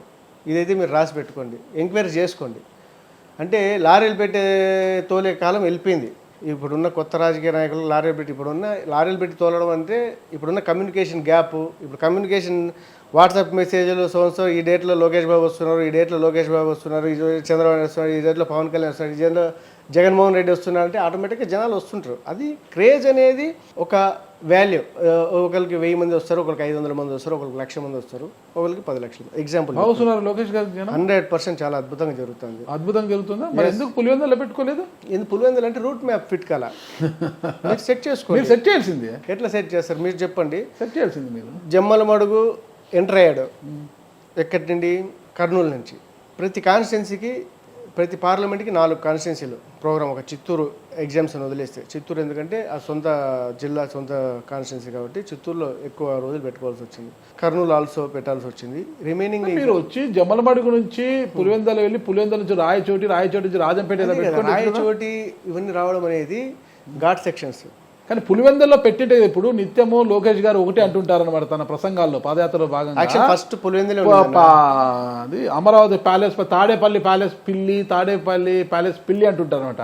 లోకేష్ గారు పులివెందుల్లో యువగలం పాదయాత్ర చేసి అక్కడ బహిరంగ సభ పెట్టి ఉండింటే అక్కడ ఉన్నది పిల్ల పుల్ల అని తెలిసేది కదా. అంటే మీరు గుర్తుపెట్టుకోండి, బహిరంగ సభ పెట్టడం పెద్ద ప్రాబ్లం ఏం లేదు పులివెందుల్లో. అలాగే పాదయాత్ర చేయడం కానీ ప్రాబ్లం లేదు. భయమేమో కదా? ప్రాబ్లం లేదు, భయం కాదు. రూట్ మ్యాప్ వల్ల ఈరోజు ఒకటి గుర్తుపెట్టుకోండి, ఖచ్చితంగా బహిరంగ సభ అండ్ పెద్ద ప్రోగ్రామ్ అయితే పులివెందులో చేస్తున్నాం. తెలుగుదేశం పార్టీలో చంద్రబాబు నాయుడు గారు చేస్తారు, లేదంటే బస్ యాత్ర లోకేష్ బాబు అని చేస్తారు. మళ్ళీ తర్వాత ఈ బిఫోర్ ఎలక్షన్ బస్ యాత్ర అంటే పవన్ కళ్యాణ్ గారా? లేదు, చంద్రబాబు నాయుడు గారు చేస్తారు. మీరు బస్ యాత్ర అంటే మళ్ళీ వారాహి వస్తుంది కదా, అదేమో చేస్తారు. వారాహి వస్తుంది ఖచ్చితంగా, తప్పకుండా. అక్కడ ఎక్కడో స్టార్ట్ అయింది, వైజాగ్ సైడ్ ఖచ్చితంగా వస్తుంది. వైజాగ్ సైడ్ తూగోపాగోలో స్టార్ట్ అవుతుందండి. వెస్ట్ గోదావరిలో అన్నవరం వెళ్ళి అక్కడ పూజలు చేసుకుని అక్కడ స్టార్ట్ అవుతుంది. ఓకే, అన్న కలుస్తున్నారా జనసేనతో? అది తెలియదన్నా, నేను ఇంకా పార్టీలోకి వచ్చా, రాజకీయాలు నేర్చుకుంటున్నా. ఖచ్చితంగా వారాహి వస్తుందని చెప్తున్నారు, కలుస్తున్నారు అంటే దానికి ఇంకా తెలియదు. ఖచ్చితంగా ఒక పెద్ద నాయకుడు అంటే కలిసేదానికి ప్రయత్నం చేస్తాను నేనైతే. ఓకే, పెద్ద నాయకుడు అయితే మీరు పెద్ద నాయకుడు అయితేనా? ఇప్పుడే అయిపోతున్నారు కదా, ఎంపీ అభ్యర్థిగా ప్రకటించారు, ఇంక ఎంపీ కావడమే తరువాయి. అసలు ఎందుకు ఎంపీ ఎంచుకున్నారు? ఇక్కడ మీరు గుంటకల్లు కదా, మీరు గుత్తి కదా సొంతూరు. గుత్తి అంటే గతంలో 2009 వరకు గుత్తి నియోజకవర్గంగా ఉండేది. 2009 నియోజకవర్గ పునర్విభజనలో గుంతకల్ 2009లో గుంతకల్ నియోజకవర్గం అయింది. మీకు అన్ని పరిచయాలు ఉన్నాయి, బంధుత్వం ఉంది, అక్కడే చదువుకున్నారు కదా. గుంతకల్కి ఎందుకు వెళ్ళాలనుకోలేదు మీరు? గుంతకల్ నేను గుంతకల్ అన్నా కానీ నేను తిరిగిన యాస, నాది భాష అంతా మీకు కడప లాంగ్వేజ్ వస్తుంటుంది. ఇప్పుడే హరి అంటే కడపనే చాలా మందికి నోటాడు. ఎందుకంటే కడపలో ఉండింది మేజర్ 13 ఏళ్ళు ఉన్నా కడపలో నేను. 10th నుండి నేను 2013 వరకు కడపలోనే ఉన్నాం మేము యాక్చువల్లీ. తర్వాత నేను హైదరాబాద్లో ఎక్కువ రోజులు 2007 హైదరాబాద్ వెళ్ళిపోయాను. ఎక్కువ మీరు గంటా నరహరి అంటే బెంగళూరు అంటారు కదా, ఏంటి అసలుకి? అంటే బెంగళూరు అంటే ఆఫ్టర్ హైదరాబాద్ తర్వాత బెంగళూరులో చాలా పెద్ద ఎస్టాబ్లిష్ చేశా బిజినెస్ని. అనుకోకుండా చాలా బాగా కలిసి వచ్చింది బెంగళూరు బిజినెస్. అది అందువల్ల బెంగళూరులో ఎక్కువ నోటెడ్ అయింది. అంటే గుంటకల్ అడగలేదా మీరు ఎప్పుడు కూడా? అంటే డిస్కషన్ రాలేదు, అవసరం కానీ అడిగారంటే కదా ఒకసారి, గుంటకల్ నాకు కేటాయించండి సార్ అంటే, వద్దు నువ్వు రాజంపేటకే ఫిట్ అవుతాను, మీరు గుంతకల్ ఎమ్మెల్యే కావాలని కదా గుత్తి కొత్తపేటలో ఒక కొత్త ఇల్లు కట్టారు, బాగా అక్కడే ఉండాలనుకున్నారు. అంటే ఫ్యామిలీ కూడా ఇప్పుడు షిఫ్ట్ చేశారు, అమ్మని అందరినీ కూడా షిఫ్ట్ చేశారు. అప్పుడు చిన్నప్పుడు ఒక ఆలోచన అంటే ఒక ఏదో చేయాలని చెప్పి, but at the same time అన్నీ మనం అనుకునేది జరిగితే ఇంకా మనం మనుషులు ఎందుకు. నేను నా జీవితంలో దేవుని చిన్న సైకిల్ కావాలా అని కోరుకుంటే తిరిగి తిరిగి తిరిగి తక్కువ నాకు బెంచ్ కార్ ఇచ్చే స్థాయికి ఎదిగాను. సైకిల్ అడిగితే బెంచ్, ఆ లైఫ్ లో ఎదిగాను. సైకిల్ అడిగితే బైక్ కూడా వేయడం లేదండి. అంటే ఆ లైఫ్ లో ఎదిగాను, బట్ ఇదిగాను అలాంటి అవకాశమే అనుకుంటున్నా. గుర్తుపెట్టుకోండి, మీరు రోజు చెప్తున్నా కదా, ఖచ్చితంగా ఈ అవకాశాలు మనం సక్సెస్ అవుతున్నాము. స్టార్టింగ్ లో ఎందుకు అన్నోళ్ళే ఈరోజు నీకెందుకు నాకు కావాలనే పరిస్థితికి వచ్చారు. మాకు కూడా సైకిల్ అడిగితే బైకో కారు ఇచ్చే బెంచ్ వద్దులేండి, మామూలు కారు ఇచ్చే లాగా దేవుని ప్రార్థిస్తాం మేము ఇప్పటి నుంచి. మరి ఏం చేశారు? గుత్తి కొత్తపేటలో కొత్తగా కట్టించిన ఇల్లు ఉన్నాయండి, అన్నీ అలా ఉన్నాయి. అలాగే ఉన్నాయా? ఓకే, ఎప్పటికైనా ఎమ్మెల్యే, గుంటకల్ ఎమ్మెల్యే అవుతారనమాట. అట్లేం లేదు, అంతా దేవుడు ఏం రాస్తున్నారో తెలియదు, మనం ఊహించలేము. ఓకే, దాన్ని అసలు నేను నమ్ముకున్నది ఏంటంటే, మనం ఒక వర్క్ స్టార్ట్ అయితే ఆ వర్క్ మీద పోతూనే ఉండాలి అంతే. ఒక గమ్యం కోసం మధ్యలో అది పడింది ఇది పడింది అని కిందికి వంగడము, ఏరుకోవడము, పక్కన టైం పాస్ చేస్తుంటే వంద టైం పాస్ చేయడం ఉండకూడదు.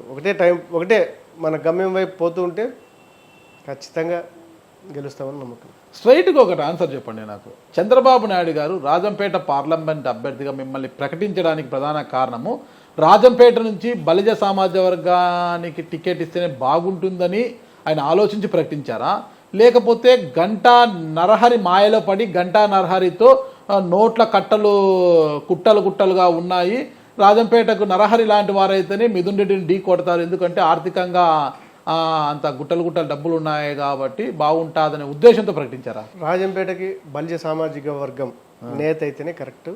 మనం ఇన్నాళ్ళు ఎప్పుడు రాజంపేటకి బలిజ సామాజిక వర్గానికి ఇచ్చాం కాబట్టి ఖచ్చితంగా అటువంటి సామాజిక వర్గం నుండి ఒక యంగ్ అండ్ డైనమిక్ వ్యక్తి నాకు యంగ్ అండ్ డైనమిక్ ఆయన అన్నారా కనిపించాడు కాబట్టి ఆయన ఆ రోజు 1వ తారీఖు జాయిన్ అయితే 7వ తారీఖు నన్ను అనౌన్స్ చేశారు. ఈ వారం రోజుల్లో ఏం కనిపించింది మీలో? యంగ్ అంటే డైనమిక్, యంగ్ అంటే కనిపిస్తుంది. జనవరి 31 నుండి కలుస్తూ వచ్చాను నేను చంద్రబాబు నాయుడు గారిని. ఆ 31 నుండి కలవడంతో ఆయనలో నా నిజాయితీ నచ్చింది, ఏం నచ్చిందనేది తెలియదు. ఓకే, బలిజ సమాజ వర్గానికి ఇవ్వాలనుకున్నారు, కరెక్టే అనుకున్నారు. కానీ ఇక్కడ మరో ప్రమాదం ఉంది మీకు. సాయి ప్రతాప్ గారు ఉన్నారు ఇక్కడ రాజంపేటలో. అంటే సాయి ప్రతాప్ గారు అంటే 5 సార్లు ఎంపీగా పనిచేశారు, ఒకసారి మాజీ కేంద్ర మంత్రిగా కూడా పనిచేశారు. రాజశేఖర్ రెడ్డి గారికి ముఖ్యంగా అంతరాత్మ లాంటి వారు, ఇద్దరు చాలా ప్రాణ స్నేహితులు వాళ్ళు. సాయి ప్రతాప్ గారికి రాజంపేట పార్లమెంటులో ఉన్న పేరు గురించి మీకు తెలుసు, ముఖ్యంగా బలిజ సమాజ వర్గం. ఆయన కాకుండా అల్లుడు సాయి లోకేష్ గారు కూడా బీజేపీ నుంచి ఈసారి ఎంపీ అభ్యర్థిగా టికెట్ ట్రై చేస్తున్నాడు.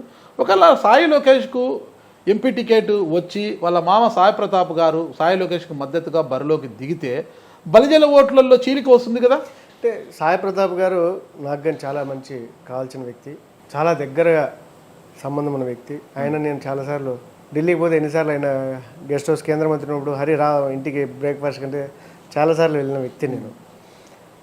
చాలా మంచివాడు. బట్ లోకేష్ గారు నాకు పరిచయం లేదు, సాయి లోకేష్ గారు ఇంతవరకు పరిచయం లేదు, ఎక్కడ కనపడలే కదా, అంటే టచ్లోకి కానీ రాలేదు ఇద్దరు. ఖచ్చితంగా ఇప్పుడు ఆయన బీజేపీలో నిలబడ్డాము, ఇప్పుడు ఆలోచించడంలో తప్పేం లేదు కానీ, బట్ దాని ప్రభావం ఎంతవరకు చూపిస్తుందని నేను పెద్దగా ఆలోచించదలుచుకోవాలి. కారణం ఏంటంటే అది చూపిస్తుందా చూపించదా అనేది కానీ నాకు తెలియదు, బట్ నేనైతే చూపించదని అనుకుంటున్నాను దాన్ని అంత ప్రభావం. ఓకే, ఇక్కడ బలిజ సమాజ ఓట్లు చీలిక ఏర్పడే అవకాశం ఉంది. ఇక మైనార్టీ ఓట్లు రాయచోటి, మదనపల్లి, తంబల్లపల్లి, పీలేరు, ఇక్కడంతా చాలా మేజర్ ఫ్యాక్ట్ ఉంటుంది ఇక్కడంతా కూడా. మరి ఈ మైనార్టీ వాళ్ళని ఎలా కూడగడతారు మీరు? ఒకటి గుర్తుపెట్టుకోండి, మైనార్టీస్ ఇదే చెప్తున్న లాస్ట్ టైం నమ్మారు జగన్మోహన్ రెడ్డి గారు ముఖ్యమంత్రి కావాలా మాకేదో చేస్తారని చెప్పి. Not only minorities, any majorities. అంటే ఎగ్జాంపుల్ చెప్తున్నాను, ముస్లిం మైనార్టీస్ కానీ ప్రతి క్యాస్ట్లలో రెడ్లలోనే ఓట్లు పడవండి ఈసారి. ఎందుకు పడవంటారు? 100% పడవు. ఎందుకు పడవు? మీరు సింపుల్ లాగా చెప్తారండి, పథకాలు ఇస్తున్నారు జగన్మోహన్ రెడ్డి గారు. ఇస్తున్నారు పథకాలు, ఎక్కడ ఇస్తున్నారు? లబ్ధిదారులకు 1000 మందికి వైట్ కార్డు హోల్డర్స్కి ఒక 3000 రూపాయలు ఇస్తున్నారు ఎగ్జాంపుల్. ఇతను 10 మందికి 10,000 ఇచ్చేస్తే సరిపోతుందా? 1000 మందికి 3,000 రూపాయలు చంద్రబాబు నాయుడు ఇస్తే ఇతను దాన్ని కుదిచ్చేసి 10 మందికి 10,000 రూపాయలు ఇస్తే సరిపోతుందా? ఎగ్జాంపుల్ చెప్తున్నాను. మనం ప్రతి ఒక్కరిని సంతోషపరిచే విధంగా ఉండాలి. మనం ఇస్తున్నాం అనేది పెద్ద ఇష్యూ కాదు. మన ఇంటికి ఒక పెళ్లి జరిగింది. పెళ్లిలో జరిగినప్పుడు మెయిన్ గెస్ట్లకి గిఫ్ట్లు ఇచ్చేసి మిగతా వాళ్ళకి ఉత్త టిఫిన్లు భోజనాలు పెట్టి పంపించేస్తే ఎలా ఉంటుంది? వచ్చిన ప్రతి గెస్ట్కి మనం గిఫ్ట్ ఇవ్వగలిగితేనే మనం ఒక పెళ్ళి అనేది సంపూర్ణంగా పరిపూర్ణత సాధించేట్టు అవుతుంది. అటువంటిది 10 మందికి ఇచ్చేసి పంపిస్తే ఎలా ఉంటుంది? ఈరోజు అదే జరిగింది. ఖచ్చితంగా అదే జరిగింది ఈరోజు. ఎందుకు చెప్తున్నా అంటే ఒక రెడ్లలో వ్యతిరేకంగా ఉందంటే మైనారిటీస్ గురించి మీరు ఆలోచించండి. రెడ్లలో వ్యతిరేకత ఏంటంటే లాస్ట్ టైము జగన్మోహన్ రెడ్డి గారిని నమ్మి 100 మంది రెడ్లుంటే 98 మంది వేసినారు అనుకోండి, ఎగ్జాంపుల్ చెప్తున్నా. ఈరోజు ఖచ్చితంగా 60% లేరు, మిగతా 40% మందే. ఇంత గట్టిగా మాట్లాడుతున్న గంటా నరహరి గారికి అసలు ఎంపీ అభ్యర్థిగా పూర్తిగా టీడీపీ బలము తప్పితే గంటా నరహరి బలం ఏంటి అంటే ఏమంటారు? మీరు అదే గుర్తుపెట్టుకోండి. యాక్చువల్లీ నేను ఏం చెప్తున్నా అంటే స్టార్టింగ్లో ఎప్పుడు ఖచ్చితంగా పార్టీ బలం ఖచ్చితంగా అవసరం. నా బలం నిరూపించుకోవడానికి ఇదేం కుస్తీ పోటీలు కాదు. సందర్భము సమయం వచ్చినప్పుడు బలం అనేది వచ్చేది కాదు. సమయం సందర్భం బట్టి. మీరు రాజంపేట పార్లమెంటులో పట్టుమని 10 రోజులు కూడా తిరగలేదు. ఎప్పుడో రాయచోట్లో ఒక 2 ప్రోగ్రాంలో, మదనపల్లి ఒక ప్రోగ్రాంలో పాల్గొని అలా వచ్చి అలా మాయమైపోతుంటారు. మరి ఎప్పుడు మీకు పట్టు సాధిస్తారు? ఎప్పుడు మీకు బలం చూపిస్తారు? అసలు మీకు గుర్తుపెట్టుకోండి, తిరగలేదని మీరు అనుకుంటున్నారు. చాలా మందికి ఇప్పుడు పార్లమెంట్ అనేది చాలా పెద్దది. ఏదో క్యాజువల్గా అసెంబ్లీ అయితే నేను వచ్చాను పోయాను అక్కడ మాట్లాడుతున్నాను చాలా ఈజీగా తెలిసిపోతుంది. పార్లమెంట్ అది ఎస్పెషల్లీ మా పార్లమెంట్ అనేది ఆ ఎంట్రన్స్ నుండి పోలిస్తే ఈ ఎంట్రన్స్ వరకు ఉంటుంది. నేను ఈరోజు మీ ఇంటర్వ్యూ సందర్భంగా పీలేరుకి ఫోన్ చేశా, మదనపల్లికి ఫోన్ చేశా, రాజంపేటకు ఫోన్ చేశా. నేను గంటా నరహరి గారి గురించి ఏమోనండి వింటున్నా, ఏదో ఆయన ఏదో ఎంపీ అభ్యర్థి అంటే కానీ పెద్దగా ఉండడండి, ఆయన పెద్దగా తిరగడు, ఆయన ఎక్కడ బెంగళూరులో ఉంటాడండి అని చెప్పేవారే ఎక్కువ ఉన్నారు. మీకు ఖచ్చితంగా వాళ్ళకి ఫోన్ చేసేదానికంటే నా ఫేస్బుక్లో చూడండి. ఎందుకంటే ఎక్కడెక్కడ తిరిగామనేది మీకు క్లారిటీ వస్తుంది, డేటాతో సహా ఉంటుంది పిక్చర్. ఎందుకంటే తిరగడం ఒక ఎత్తు, ఊరికి తిరగడం కంటే మెయిన్ ఇంపార్టెంట్ సబ్జెక్ట్ కావాలండి. ఊరికే అని మనం పొద్దునండి వేసుకొని సాయంత్రం వరకు తిరిగితే కాదు. సబ్జెక్ట్తో మనం ముందుకు పోవాలి. యాక్చువల్గా ఆ సబ్జెక్ట్ లేనిది ఎక్కడ పనిచేయదు. ఈరోజు బూత్ లెవెల్ ఏంది, మన క్యాడర్ ఏంది, మనం ఎక్కడ స్ట్రాంగ్ ఉన్నాము, ఎక్కడ వీక్ ఉన్నాము అనేది మీరు నన్ను అడిగితే 7-8 బుక్స్ ఇస్తాం మీకు. మన రాష్ట్రంలో ఎన్ని స్థానాలు 4 సర్వేలు చేసినవి 7-8 బుక్లు ఇస్తాం మీకు. సర్వేలు ఏముంది, డబ్బు ఇస్తే వాళ్ళు ఏమైనా చేస్తారు, మనం చెప్తున్నా సొంతంగా చేయించుకోవాలి కదా, ఆ నాలెడ్జ్ అని ఉండాలి కదా. డబ్బులు ఇస్తే వాళ్ళు ఏదో మనకు చేసి పెడతారు.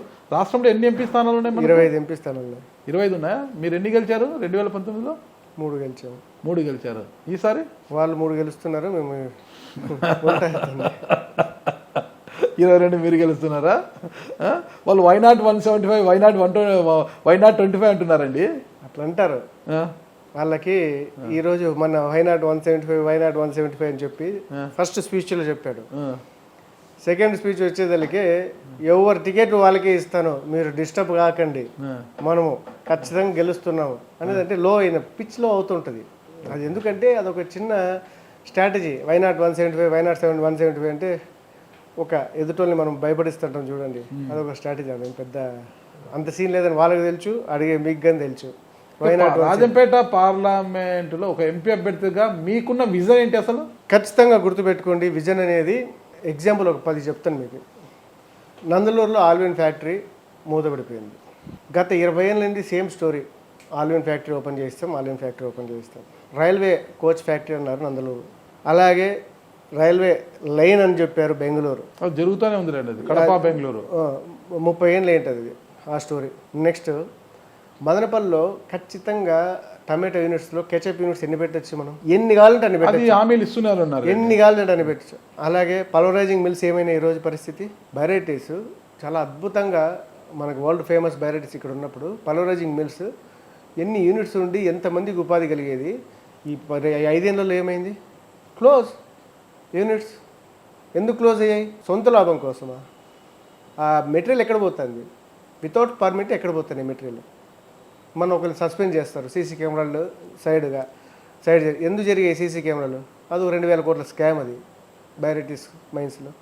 ఇవన్నీ మనము ఎంతవరకు అడగగలుగుతాము, ఎంతవరకు ఒక వ్యక్తి ఫైట్ చేయగలుగుతాం అనే దానికంటే ఖచ్చితంగా ఇవన్నిటిని మనం కంట్రోల్లో చేయాలంటే అధికారంలోకి రావాల్సిందే. ఎందుకంటే కోడూరులో మ్యాంగోస్ ఎంత ఫేమస్.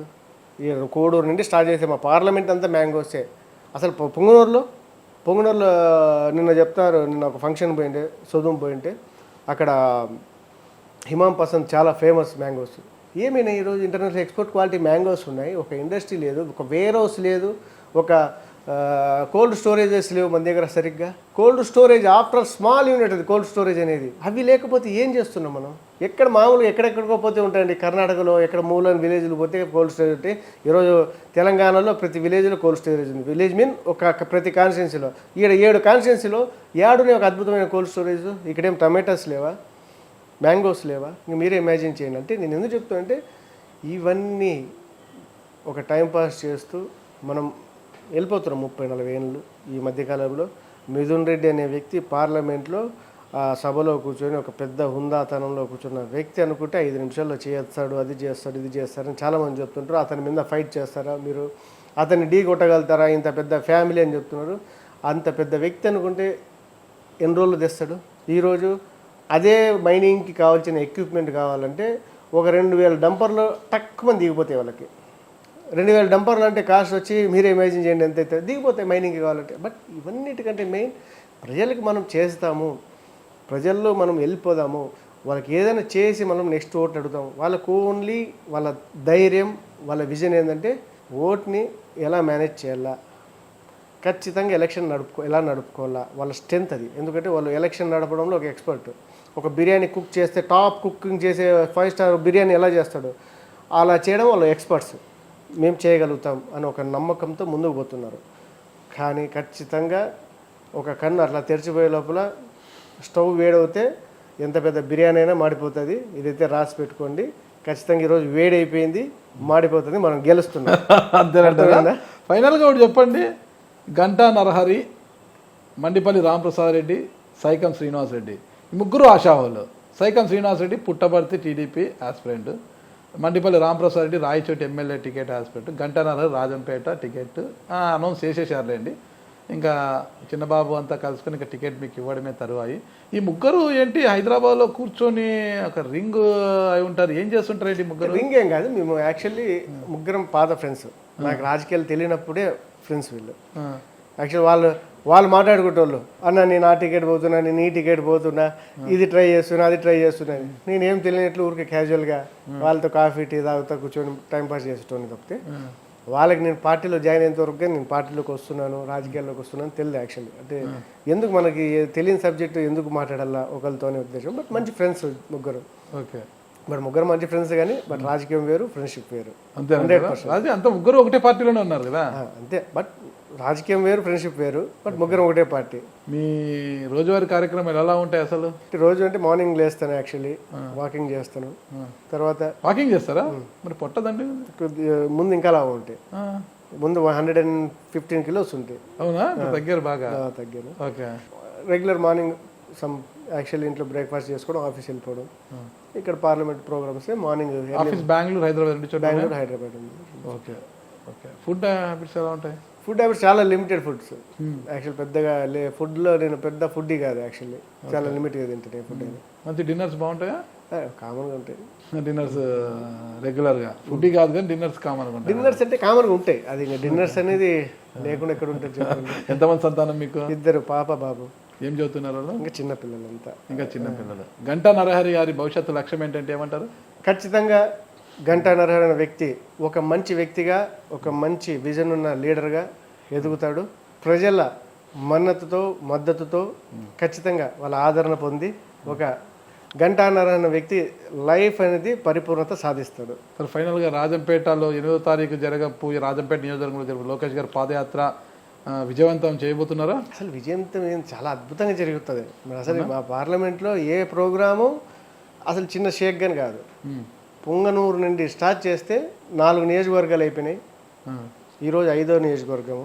2 నియోజకవర్గాలు మిస్ అయ్యాయి. అది రాయచోటి ఘాట్ ఉండడం వల్ల. కోడూరుకి వస్తే ఖచ్చితంగా కోడూరు ప్లాన్ అయితే ఉండింది. లోకేష్ బాబు గారు కానీ వస్తానని చెప్పారు కోడూరుకి.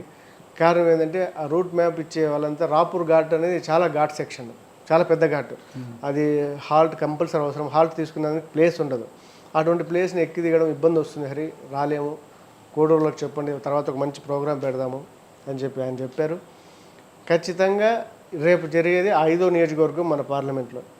రాజంపేట పార్లమెంట్లో 5వ నియోజకవర్గంలో ఖచ్చితంగా చాలా అద్భుతంగా జరుగుతుంది. మీరు నేను చెప్పిన అవసరంలా, నేను ఎంత చెప్తున్నానో దానికి 10ఇంతలే జరుగుతుంది, కానీ తగ్గే ప్రసక్తి ఎక్కడ ఉండదు. మీకు బలమైన ప్రత్యర్థిగా ఉన్న పెద్దిరెడ్డి మిథున్ రెడ్డి గారికి ఏం ఇండికేషన్ ఇవ్వబోతున్నారు? ఖచ్చితంగా మిథున్ రెడ్డి గారు ఖచ్చితంగా ఎప్పుడు అనుకున్నది అధికారం మన సొంతం కాదు, ఖచ్చితంగా ఏదో ఒక రోజు అధికారంలో కోల్పోల్సిందే. ప్రజల సేవ చేయని వ్యక్తి, ప్రజలకి మాట ఇచ్చి నిలబెట్టుకోలేని వ్యక్తి ఎప్పటికైనా ఓటమి తథ్యం. అది మీరైనా రేపు పొద్దున్న నేనైనా ఖచ్చితంగా ఇదైతే రాసి పెట్టుకోండి. చూద్దాం, చాలా గట్టిగా చెప్తున్నారు. మరి మిథున్ రెడ్డి గారి ఓటమికి మీరు ఎలా నాంది పలుకుతారు, మిథున్ రెడ్డి గారి జెండాని పీకేసి మీ పసుపు జెండాని ఎలా నాటుతారు అనేది మిథున్ రెడ్డి గారి జెండాని పీకేసి మా తెలుగుదేశం పార్టీ ఆఫీస్లో పాతేస్తాను, రాసి పెట్టుకోండి. అంతేనా? ఎస్. మీ ఆఫీస్ ఎందుకు పత్తారు ఆ జెండాని తీసిపోయి?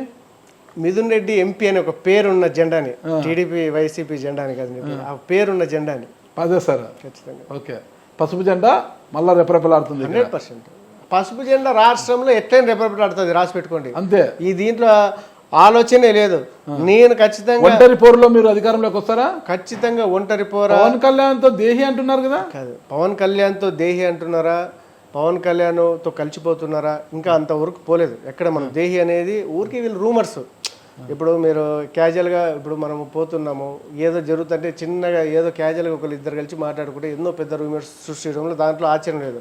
గాసిప్స్కి ట్యాక్స్ లేదు, రూమర్స్కి ట్యాక్స్ లేదు.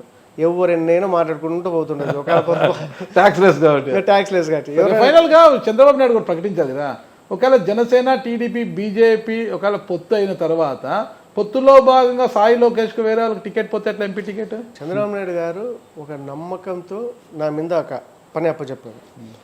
100% ఆయన నాకైతే ఏదో ఒక పని అప్పచెప్తాడు. పని అప్పచెప్తూనే ఉంటాడు. మీరు అదైతే రాసి పెట్టుకోండి. పని ఇతను పనివంతుడు కాబట్టి పని అప్పచెప్తాడు. ఈ రోజు బంగారంగంలో కమ్మలు చేసేటోడు హారం చేస్తాడు, ఇంకా హారం చేయలేకపోతే కమ్మలను చేయిస్తాడు, లేకుంటే పెద్ద హారం అని చేయిస్తాడు. కానీ పని అయితే కంపల్సరీ ఉంటుంది పార్టీ ఆఫీస్లో, ఆ పని అయితే నాతో చేయించుకుంటాను. ఫైనల్గా ఒకటే ప్రశ్న, ఒకవేళ ముందస్తు ఎన్నికలు వస్తే ఎమ్మెల్యేగా వెళ్తానని అడుగుతున్నారంట మీరు? అది చెప్పలేము, అంటే నేను అడగడం లేదు. కానీ ఎమ్మెల్యే అయితే ఏ నియోజకవర్గానికి వెళ్ళాలనుకుంటున్నారు? అది ఇంకా ఇప్పుడు అంత క్లారిటీ సబ్జెక్ట్ రాలేదు. ఇంకా ముందస్తు వస్తాయన్న క్వశ్చన్ మార్క్లోనే ఉన్నాం. అది క్వశ్చన్ మార్క్కి మళ్ళీ ఇంకొక ఆన్సర్ దానికి క్వశ్చన్ మార్కులు పెట్టుకోవడం నాకు ఇష్టం లేదు. ఇప్పటికే క్వశ్చన్ మార్క్, అది క్వశ్చన్ మార్క్ కాదు, ఆన్సర్ ఖచ్చితంగా కావాల్సింది అన్నప్పుడు ఖచ్చితంగా ఆన్సర్ దొరుకుతుంది దాంట్లో. ఓకే, దైవభక్తి బాగుందా మీకు? 100%. ఏ దేవుని ఎక్కువ కొలుస్తుంటారా? నేను ఎక్కువ కొలిచేది వెంకటేశ్వర స్వామి, అయ్యప్ప స్వామి, నరసింహస్వామి. వెళ్తుంటారా ఎక్కువ రెగ్యులర్గా? మంత్లీ వెళ్తా, ఎవ్రీ మంత్ తిరుమల వెళ్తా. ఓకేనండి, ఎవ్రీ మంత్ తిరుమల వెళ్తారు కాబట్టి ఆ కలియుగ దైవం ఏడుకొండల స్వామి యొక్క కరుణా కటాక్షాలు మీపై ఉండాలని, ఖచ్చితంగా మీరు మిథున్ రెడ్డిని ఓడించడానికి ఆ బాటలు ఎలా పరుస్తారో మాకు కూడా చూడాలని ఉంది. కానీ మిథున్ రెడ్డిని ఢీ కొట్టడం అంటే అది కొండని ఢీ కొట్టడమే. మరి ఆ కొండని పిండి ఎలా చేస్తారో అనేది కూడా భవిష్యత్తే నిర్ణయిస్తుంది. అందుకు మేము కూడా వేచి చూస్తామండి. అంతవరకు సెలవు తీసుకుంటాం. Thank you.